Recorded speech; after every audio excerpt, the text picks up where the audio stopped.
नमस्कार प्रिय दर्शक बंधुरा, बुद्धदेव भट्टाचार्य पश्चिमबंगेर प्राक्तन मुख्यमंत्री 1944 साल থেকে 2024 साल पर्यन्त तार जीवन केमन छिलो।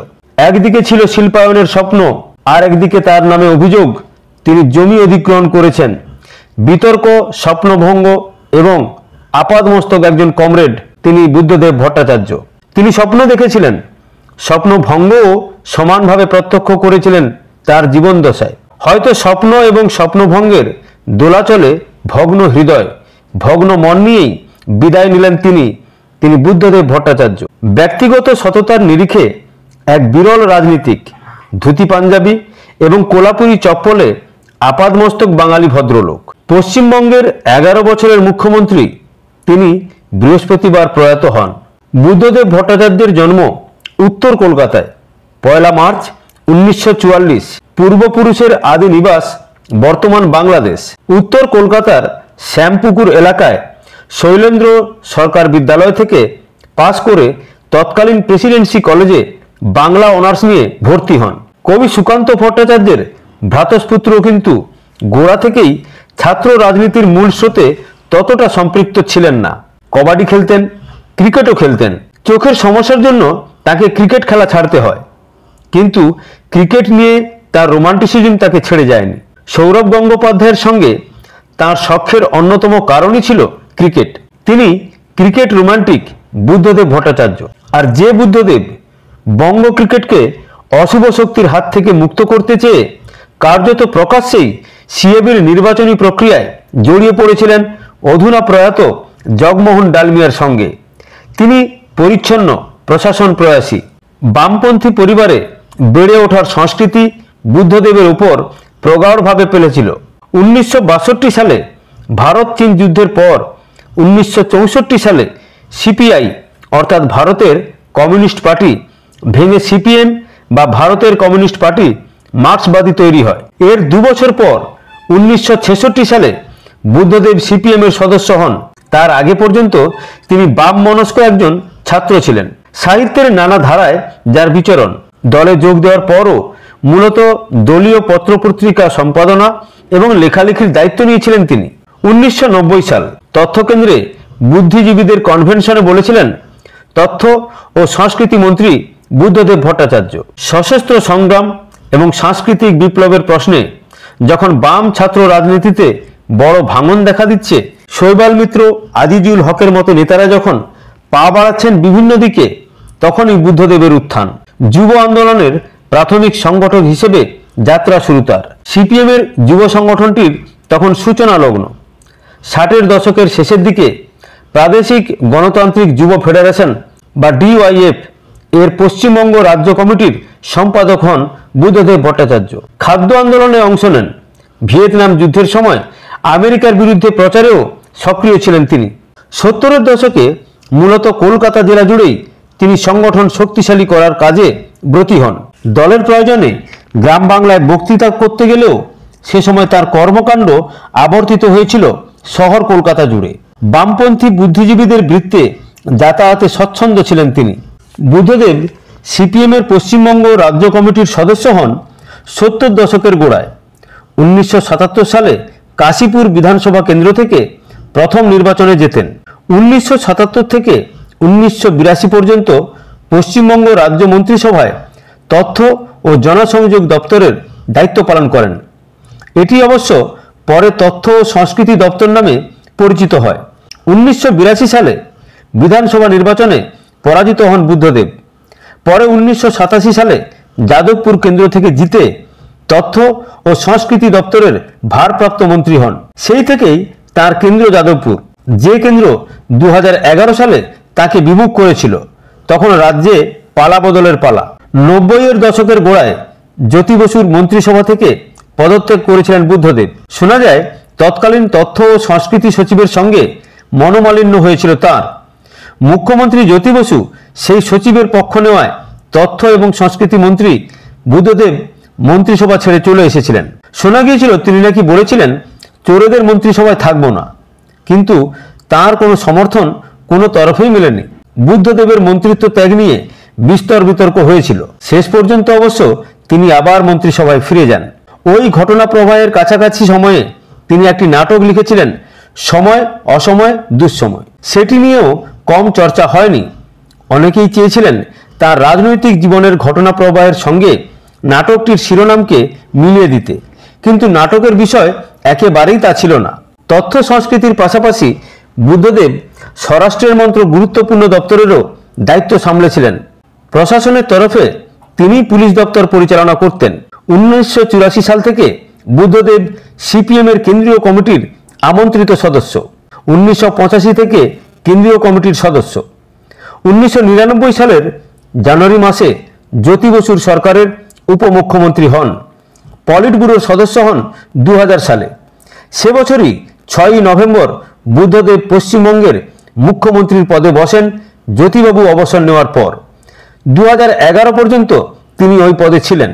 2001-এ বিধানসভা নির্বাচনে বিরোধী নেত্রী মমতা বন্দ্যোপাধ্যায়ের পালে হাওয়া ছিল বলে অনেকেই মনে করেছিলেন, কিন্তু তা সত্ত্বেও বুদ্ধদেবের নেতৃত্বাধীন বামফ্রন্ট সরকার ক্ষমতায় আসে। পরের বার অর্থাৎ 2006 সালের বিধানসভা নির্বাচনে 294-এর মধ্যে 235টি আসনে বামফ্রন্ট জেতে।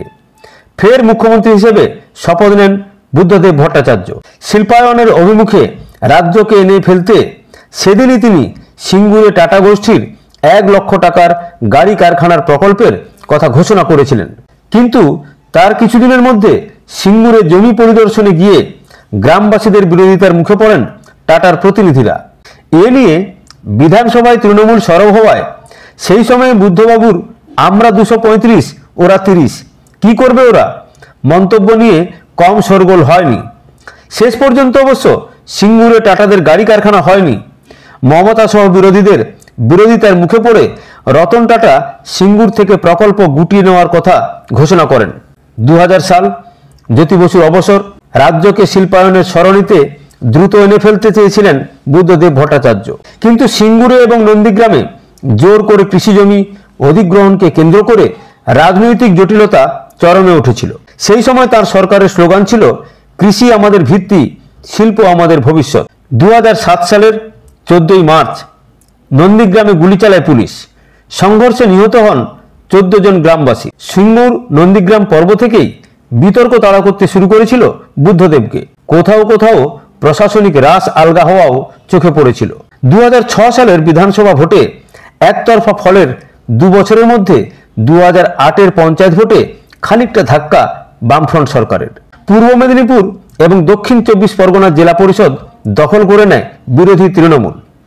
উত্তর 24 পরগনা নদিয়ায় বামফ্রন্ট জিতলেও তৃণমূল ঘাড়ের কাছে নিঃশ্বাস ফেলছিল। ধাক্কা আরও বড় হলো 2009 লোকসভা ভোটে। 42টি আসনের মধ্যে 27টিতে হেরে যায় বুদ্ধদেবের নেতৃত্বাধীন বামফ্রন্ট। 19টি আসন জেতে বিরোধী তৃণমূল। তাদের সমর্থনে আরও একটি আসনে জেতে এসইউসিআই। তখন থেকেই রাজ্যের পরিস্থিতির ওপর রাশ হারাতে শুরু করে বুদ্ধদেবের প্রশাসন। তার দলের নিচুতলার কর্মী এবং সমর্থকদের মধ্যে শুরু হয়ে যায় দল বদলের হিড়িক। বামফ্রন্টের রক্তক্ষরণ অব্যাহত ছিল। 2011-র বিধানসভা নির্বাচনে রাজ্য রাজনীতিতে বড় পট পরিবর্তন ঘটে। বুদ্ধদেবের নেতৃত্বাধীন বামফ্রন্টকে হারিয়ে দেয় মমতা বন্দ্যোপাধ্যায়ের নেতৃত্বে কংগ্রেস তৃণমূল জোট। অবসান হয় দীর্ঘ 34.5 বছরের বামফ্রন্ট শাসনের। রাজভবনে নতুন মুখ্যমন্ত্রী মমতার শপথ গ্রহণ অনুষ্ঠানে আমন্ত্রিত ছিলেন বুদ্ধদেব। সুভদ্র রাজনীতিক সেই আমন্ত্রণ কিন্তু ফেরাননি। ক্ষমতা থেকে সরে যাওয়ার পর সিপিএমের অন্দরে দলিল পেশ করে বুদ্ধদেব বলেন, শিল্পায়নের পথে এগোনোর জন্য তার সরকারের নীতি ছিল সঠিক। শিল্পের জন্য জমি নেওয়াও ছিল সময়ের দাবি। তার বক্তব্য ছিল, এই অনিবার্য প্রক্রিয়ার মাঝে সিঙ্গুর নন্দীগ্রামের ঘটনা ব্যতিক্রম। দুই ক্ষেত্রেই প্রশাসনিক ও রাজনৈতিক স্তরে কিছু ভুলভ্রান্তি হয়েছিল। ব্যতিক্রম থেকে শিক্ষা নেওয়ার কথাও তিনি বলেছিলেন। ব্যতিক্রমের জন্য শিল্পায়নের পথ থেকে সরা যায় না বলেই তার দৃঢ় বিশ্বাস ছিল। নন্দীগ্রামের গুলিচালনায় গ্রামবাসীদের মৃত্যুর ঘটনা বুদ্ধদেবের উপরে গভীর প্রভাব ফেলেছিল। প্রকাশ্য সভায় দাঁড়িয়ে নিজের দিকে আঙুল দেখিয়ে তিনি বলেছিলেন, ওই ঘটনার জন্য তিনিই দায়ী। 2013 সালে এক সাক্ষাৎকারে নন্দীগ্রামে পুলিশের গুলি চালানোর কথা তিনি স্বীকারও করেছিলেন এবং দুঃখ প্রকাশও করেছিলেন। বুদ্ধদেবের পেশ করা এক দলিলে জমি অধিগ্রহণ প্রসঙ্গে এবং সিঙ্গুর ও নন্দীগ্রামে ব্যতিক্রম শীর্ষক দুটি অধ্যায় ছিল। সেখানে বলা হয়েছিল, নতুন শিল্পের জন্য জমি প্রয়োজন, আমাদের রাজ্যে অকৃষি খালি জমি পাওয়া দুষ্কর, পরিকল্পনা করে এই জমিগুলি নির্দিষ্ট করতে হয়। তিনি লিখেছিলেন, সরকারি পরিকল্পনা যতই বাস্তবসম্মত হোক, মানুষের সঙ্গে নিবিড় সম্পর্ক তৈরি করে পরিকাঠামো ও শিল্পের জমি ব্যবহারে দৃষ্টিভঙ্গি নিতে হবে। কিন্তু তার শিল্পায়নমুখী দৃষ্টিভঙ্গিতে সায় দেয়নি রাজ্যের মানুষ।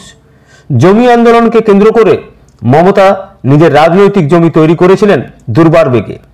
নিজের মধ্যে পরিবর্তন এবং দলের ভেতরে পরিবর্তন আনতে চেয়ে খানিকটা একলা হয়ে পড়েছিলেন বুদ্ধদেব ভট্টাচার্য। দলের শ্রমিক ইউনিয়ন সিটুর জঙ্গি ভূমিকার বদল, বন্ধ অবরোধের রাজনীতি থেকে সরে আসা ইত্যাদি বিভিন্ন বিষয় নিয়ে দলেরই একাংশের তোপে পড়েছিলেন তিনি। তার বিরুদ্ধে দলের প্রবীণতম নেতা জ্যোতি বসুর কাছে অনুযোগও যেতে শুরু করেছিল নিয়মিতভাবে। 2011 নির্বাচনের হারের পর বুদ্ধদেবের শরীর ভাঙতে শুরু করে। দলীয় কাজকর্ম থেকেও ক্রমশ অব্যাহতি নিতে শুরু করেন তিনি। ক্ষমতাচ্যুত হওয়ার পরেও দুবেলা আলিমুদ্দিনের দলীয় দপ্তরে আসতেন মূলত পড়াশুনো করার জন্য। ধীরে ধীরে সেটিও বন্ধ হয়ে যায়। দৃষ্টিশক্তি ক্ষীণ হয়ে আসতে থাকে। শ্বাসকষ্টের পুরনো সমস্যা মাথাচাড়া দিয়ে ওঠে। একাধিকবার হাসপাতালে ভর্তি হতে হয়। বাড়িতেও চলে পর্যবেক্ষণ। সিওপিডির সমস্যার জন্য 2010 সাল থেকে বিমানে উঠতে পারতেন না। দলের পলিট ব্যুরো ও কেন্দ্রীয় কমিটির সদস্য থাকার সময়ে সেই কারণেই বাইরের রাজ্যে বৈঠকে যাওয়া বন্ধ হয়ে গিয়েছিল বুদ্ধদেবের। অক্সিজেন সিলিন্ডার তার সর্বক্ষণের সঙ্গী হয়ে পড়েছিল। শেষবার তাকে জনসমক্ষে দেখা গিয়েছিল 2019 সালে বামফ্রন্টের ব্রিগেড সমাবেশ, কিন্তু ধুলোবালির প্রকোপে গাড়ি থেকেও নামতে পারেননি। ক্রমশই শরীর ভাঙছিল তার। পাম অ্যাভিনিউর ছোট্ট 2 কামরার সরকারি ফ্ল্যাটই তার বরাবরের নিবাস হয়ে থেকেছে। মুখ্যমন্ত্রী হওয়ার পরেও সেই ঠিকানা তিনি ছাড়তে চাননি। ঘনিষ্ঠেরা জোর করেছেন, নিরাপত্তার দায়িত্বপ্রাপ্তরা অনুরোধ করেছেন, কিন্তু বুদ্ধদেব রাজি হননি। শেষের দিকে দৃষ্টিশক্তি ক্ষীণতর হয়ে এসেছিল। পড়াশুনো করতে পারতেন না। দৃষ্টিশক্তি প্রায় চলে যাওয়ার কারণে শেষ বইটি নিজের হাতে লিখতেও পারতেন না। 2022 সালে বুদ্ধদেবকে পদ্মভূষণ সম্মানের জন্য মনোনীত করেছিল কেন্দ্রীয় সরকার, কিন্তু তিনি তা প্রত্যাখ্যান করেন। প্রশাসক বুদ্ধদেবকে নিয়ে নানা বিতর্ক সত্ত্বেও শুধু বাম কর্মী সমর্থকদের মধ্যেই নয়, বুদ্ধদেবের জনপ্রিয়তা আম জনতাকেও ছুঁয়ে গিয়েছে বারংবার। তার সোজাসাপটা জীবন, পাম অ্যাভিনিউর সাধারণ ফ্ল্যাটের যাপন তার চর্চার কেন্দ্রে। হতে পারে বঙ্গ রাজনীতিতে যখন বাম শাসনের অবসান ঘটেছিল, তখন বুদ্ধদেবই ছিলেন নেতৃত্বে। সেই অর্থে সেই দ্রোহকালে তিনিই ছিলেন কেন্দ্রীয় চরিত্র, কিন্তু তাছাড়াও রাজ্যের রাজনীতিতে বহু ক্রান্তি লগ্নের নায়ক হিসেবে থেকে যাবেন বুদ্ধদেব ভট্টাচার্য। আর এত বছর পরেও পশ্চিমবঙ্গের জনগণ তারা আজ হাড়ে হাড়ে বুঝতে পেরেছেন, চারিদিকে আজকে শুধু ইডি সিবিআই এদের রমরমা, চতুর্দিকে ছুটে বেড়াচ্ছে তারা। কোনো শিল্প কিন্তু আসেনি। শিক্ষক নিয়োগ থেকে শুরু করে সর্বত্রই শুধুই দুর্নীতি। যে দুর্নীতির কবলে পড়ে আজকে পশ্চিমবঙ্গ অনেক অনেক দূর পিছিয়ে গেছে।